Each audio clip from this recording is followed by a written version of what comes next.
Hello everyone and welcome to Candor's Collectibles. My name is Malachi. Today I am not joined by my father, but this is going to be one of those private episodes that we may try doing here and there. Please remember to like and subscribe, and if you like the video, comment down below and see if you want more like this. Today I'm actually going to be talking about Reverse Flash, one of my personal favorite villains, next to the Batman Who Laughs and Doomsday, all that type of cool stuff. But I mainly wanted to talk about him because Reverse Flash is an extremely fascinating character. Between his origin all the way to basically just his reasonings for why he is the way he is. He's not just evil to be evil. He has a bit of something behind it. And just the overall morals of him is also quite amazing. And evenly matched with the Flash in almost every way makes him for quite the interesting enemy. Notice with a lot of other enemies throughout the DC universe, not many match back and forth the same way that, well, Reverse Flash and Flash do. Now, I know you could say there's Bizarro and Superman, there's Batman and Joker, but yeah, they may have the gadget, but they're not exactly the same. Reverse Flash and Flash are basically the same, just different versions of the Speed Force.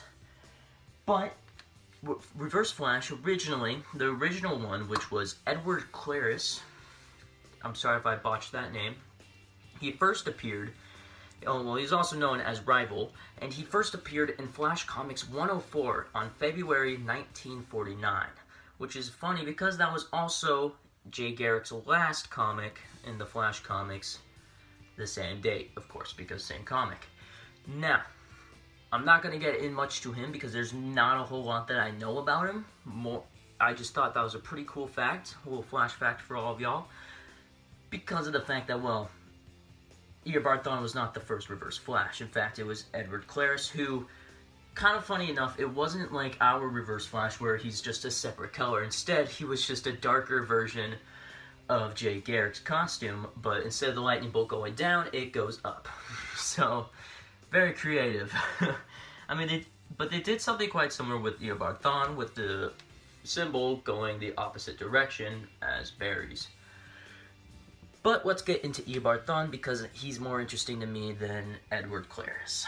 So, Eobard Thawne began in the very far future. I believe it was 2055 or somewhere along those lines. Don't quote me on this one because I would search it up, but it's hard to find the proper information on him sometimes.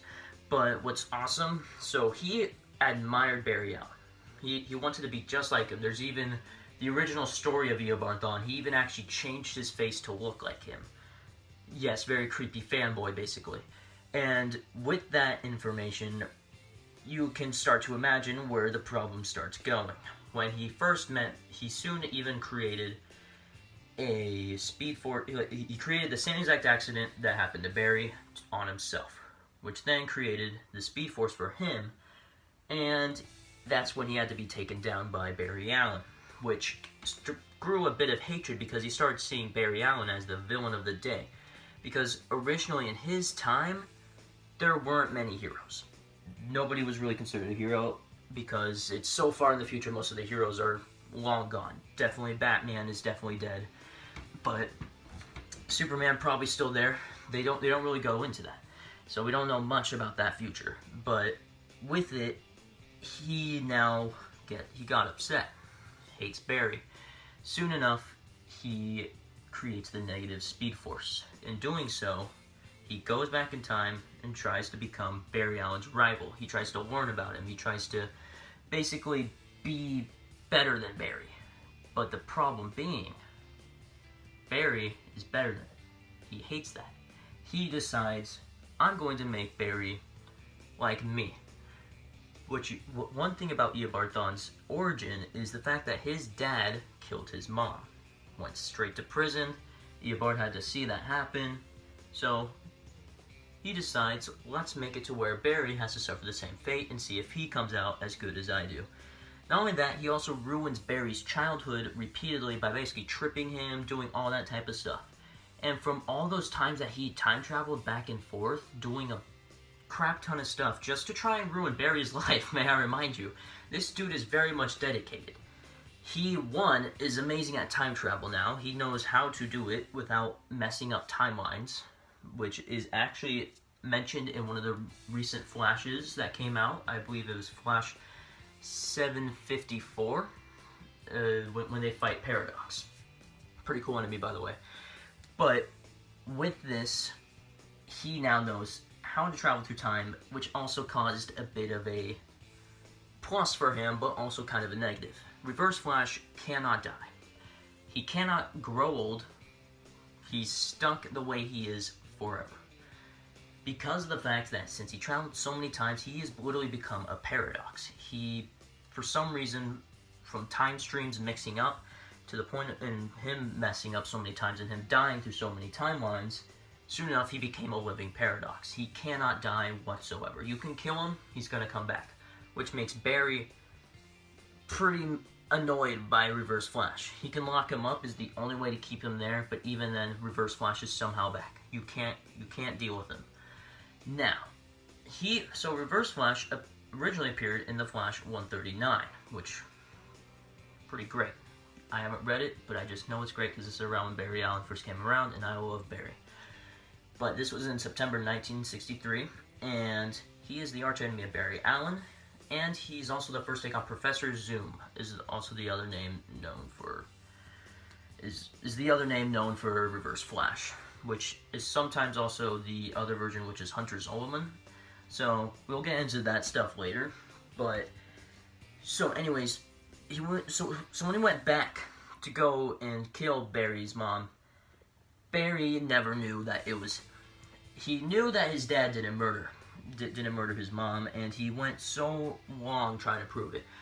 But in doing so, while doing all that, he never knew what Reverse Flash was doing. Reverse Flash was actually doing so many things behind his back, and even manipulating Barry's life, even while he was the Flash. In one of, I think it's Jeff Johns' stories of the Flash, don't quote me on this one, but he actually is, he actually runs around. He held back from killing Barry for so many years, watching him, studying him, just to make sure he knows when to strike. Now you can start seeing why he is my favorite enemy. He is fascinating, and he is super dark. Imagine being so angry at someone that you want to ruin their life to the point where you are willing to ruin your own in the process. I'm pretty sure we've all felt that for like 5 seconds, but we've never acted upon it. This man, he has. And that's what's terrifying, is that he is able to do it, which makes him one of the most powerful enemies in the DC universe, other than Batman Who Laughs, due to the fact that he literally took over the multiverse. We'll probably get into a story like that some other time. But, going back to Reverse Flash, so even in the same storyline where Reverse Flash is, you'll find the other versions. We also get Edward Claris and Hunter Zolomon and a few more. There's just a good amount of other Reverse Flashes, just like there is a good amount of normal Flashes. But Daniel West is actually a pretty cool Reverse Flash. He was caught up in an accident that happened while Barry was trying to save the city. And in doing so, he got caught up into the Speed Force, thrown in while being on a train. And when he came out scorched and burnt and in great peril. So much pain. And soon enough, the metal molded onto his body, and he got the Speed Force. He went around killing people who were trapped in the Speed Force with him, because he would gain the speed to defeat Barry. Fun fact, as you can tell by the last name, he is Wally West's uncle, which caused a bit of problems when Flash had to kill him. Yes, I said kill, which was part of another timeline that Future Flash was involved with, which caused huge problems for everyone. Future Flash is another character I'm going to get into some other time, because the Flash universe is honestly just amazing. It's one of the main reasons why I love it. But, so, there's different types of theories also on how Eobard Thawne's super speed works. Some say he slows down time and moves at a normal speed, but it's also known for him to be still super fast. I don't think this is one that people can agree on at all. I personally think he's just fast, even though it's a reverse Speed Force energy. But other than that, there's not a whole lot more to talk about with him. I would try to stretch this out a bit longer, but I can't. But if you like this video, please comment down below and subscribe to Candor's Collectibles. We could talk more about this, have a discussion in the comments with some other people. Who knows? You may be able to enjoy it, you may not. It's all up to you. Remember to like and subscribe down below. And see you in the next one.